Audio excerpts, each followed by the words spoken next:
Forum du génie scientifique congolais 2025 s'est ouvert ici à Kinshasa, capitale de la République démocratique du Congo, au Palais du Peuple, dans la salle du spectacle. La première ministre Judith Suminwa Tuluka a eu le privilège de représenter le président de la République, Félix Antoine Tshisekedi Tshilombo, empêché pour le lancement de ce forum de 2025. Ce forum qui s'ouvre aujourd'hui, lundi 11 août, va se clôturer le 31 août 2025. À l'occasion de ce forum, comme vous allez le voir dans les images qui circulent devant vos yeux, les exposants ont exposé leur savoir-faire. Les Congolais, le génie congolais expose leur savoir-faire, fait comprendre, explique ce qu'ils ont produit pour le bien de la République démocratique du Congo. La République démocratique du Congo a des génies. La République démocratique du Congo a de ceux qui savent utiliser leur matière grise. C'est pourquoi, à l'occasion de ce forum de génie scientifique congolais 2025, plusieurs génies, plusieurs Congolais ingénieurs, communicateurs représentent ou présentent leurs projets. Leurs projets, ce qu'ils ont déjà fait pour l'intérêt de la République démocratique du Congo. Nous avons vu des applications pour gérer des tracasseries routières. Nous avons également vu une structure qui forme de petits enfants à être des génies, à fabriquer des choses qu'ailleurs les personnes âgées fabriquent dans les universités, mais ce sont les enfants de 7 ans qui les fabriquent. Nous avons également vu une dame intellectuelle, génie également, qui a fait le multimédia à l'université de Kinshasa, qui a présenté un projet d'application mis en place pour diriger, pour faciliter ce qu'on appelle l'archive des documents des universités, parce qu'en République démocratique du Congo, on a un souci majeur des archives numériques. On en a vu nombreux, d'autres ont présenté les Makala Eco qui ne polluent pas la nature. On a vu nombreux, vous allez les suivre un à un dans ces interviews que nous vous présentons. Et on se retrouve tout de suite. Je suis Madame Faïda Nkumbirwa. De prime abord, je suis très satisfaite de voir qu'enfin le Congo peut compter sur son génie. Selon la présentation du ministre sortant de la Recherche scientifique et innovation technologique, il a, dans son allocution, il a montré clairement que le pays, notre pays, la RD Congo, a besoin de ses têtes pour aller de l'avant. Et tout développement nécessairement repose sur la science. Et ça fait beaucoup d'années que ce ministère existe, mais c'est seulement à son avènement qu'on vient de comprendre que nos chercheurs congolais sont des personnes sur lesquelles nous devons compter pour que demain la RDC soit reconnue comme un pays émergent avec tout ce que le pays regorge comme ressources naturelles, ressources minières, même ressources humaines. Nous ne devons pas vraiment nous leurrer.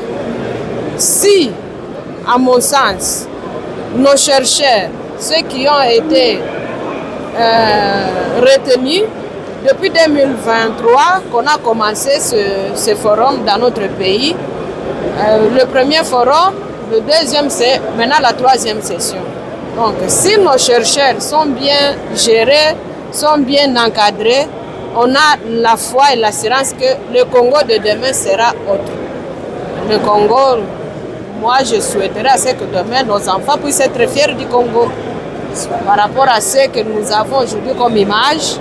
Et pourtant, avec ces ministres, on vient de découvrir que ce ne sont pas les têtes qui manquent au Congo en tout cas. Parce que tout le monde est aujourd'hui satisfait que le Congo est capable.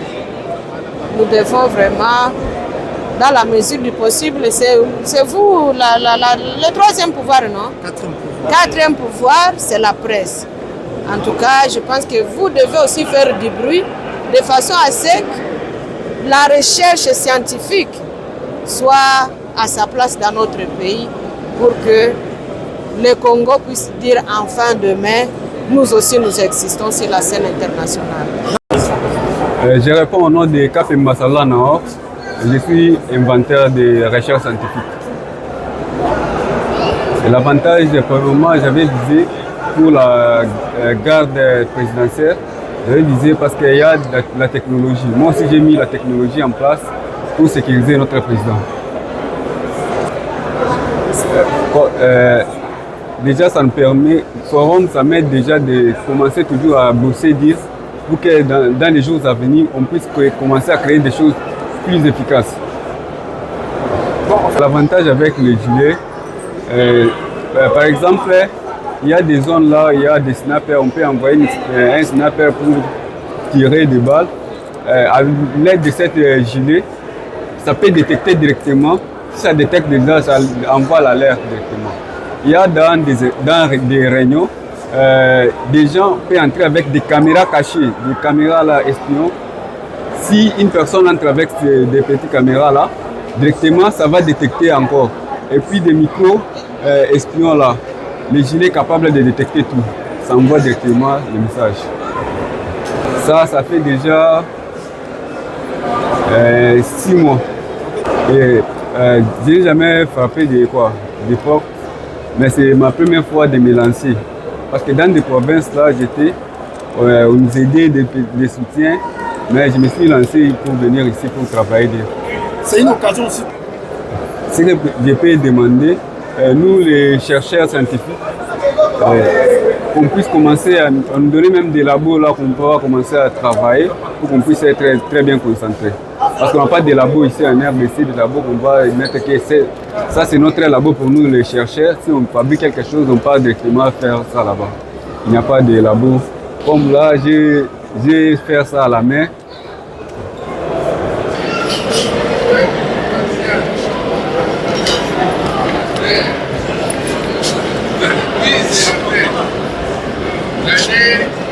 Monsieur Vécoloini Juvenal. Je suis innovateur parmi tant d'autres. Je suis venu exposer le projet SONISAF Global. SONISAF Global est justement une entreprise, une start-up créée récemment dans la fabrication de charbon écologique. Le charbon écologique, de bancs écologiques et de pavés écologiques. Voilà. Premièrement, cette idée est conçue du fait de ce fléau que nous sommes en train de vivre à Kinshasa. Aujourd'hui, les déchets sont en train de joncher les rues. Ça inonde les rivières, causant de décès, entraînant plutôt des décès. Et face à ce problème, étant jeune Congolais, je me suis décidé, ou nous nous sommes décidés, de passer à l'action en créant, en fabriquant le charbon écologique, le banc, ainsi de suite. Le charbon écologique est simplement fabriqué à partir du recyclage du plastique, entre autres le HDPE, le PP, soit le PTE, etc. Ce sont d'autres types de plastique que nous utilisons. Nous allons le broyer. D'abord, nous allons le laver. Nous allons le broyer. Ensuite de cela, nous allons le mettre dans une phase de combustion. Après cela, nous allons le mélanger à un liant pour avoir en fait une pâte homogène. Après, nous allons le sécher au soleil pour enfin avoir un produit fini que vous allez voir, le charbon écologique. En ce qui concerne le banc, nous utilisons aussi le même type de déchet, le HDPE, qui est plutôt un type de déchet plastique très résistant et qui permet en sorte que lorsque nous obtenons un produit final, que cela puisse vraiment être dans la durée. Alors, pour la fabrication de bancs, non seulement ce déchet-là, nous le mélangeons aussi avec d'autres types de déchets. C'est à partir de là que nous utilisons certains matériels pour un peu donner la forme souhaitée pour avoir un banc, une table ou soit une chaise. Voilà. Alors, ce charbon écologique, c'est pour lutter aussi contre la déforestation.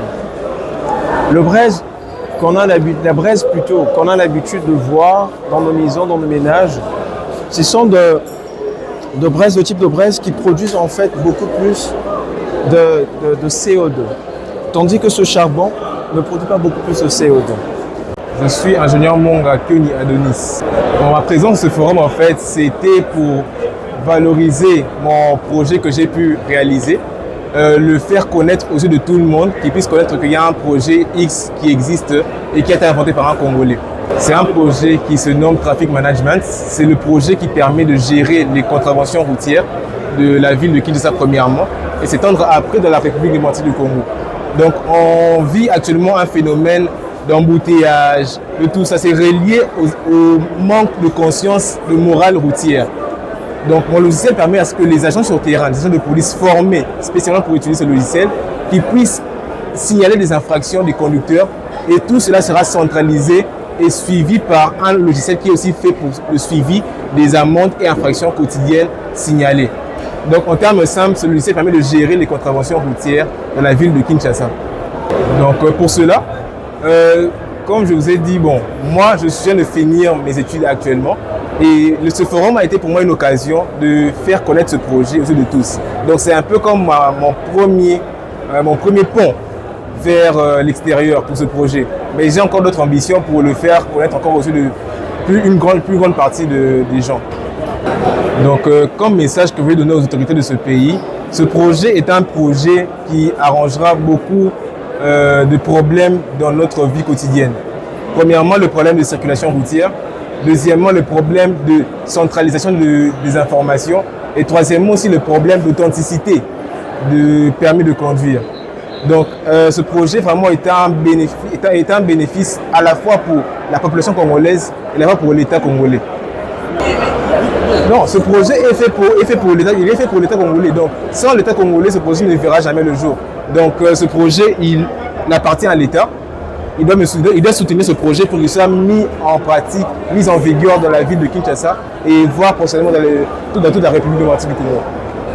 Pascaline Kaboula, je suis ingénieure en multimédia. J'ai eu à créer pas mal de projets.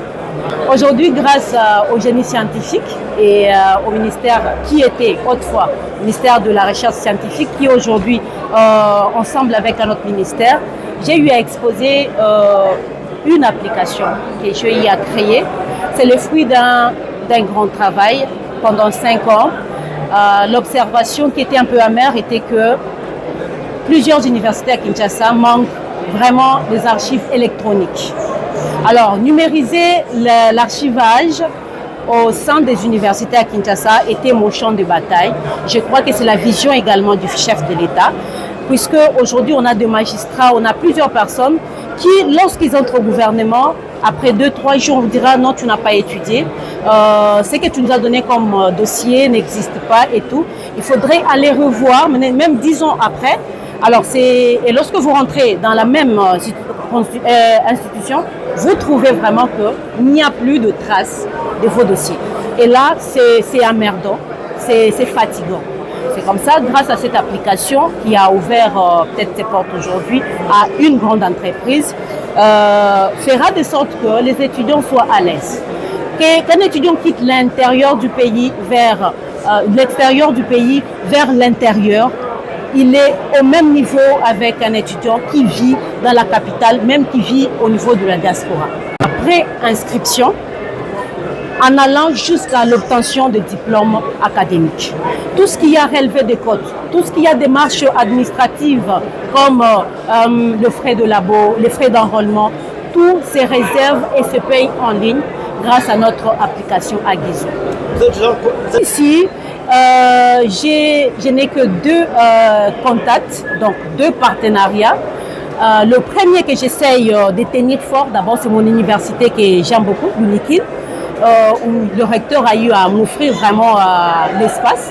On a eu à faire des expertises jusqu'ici pour sortir ce fruit.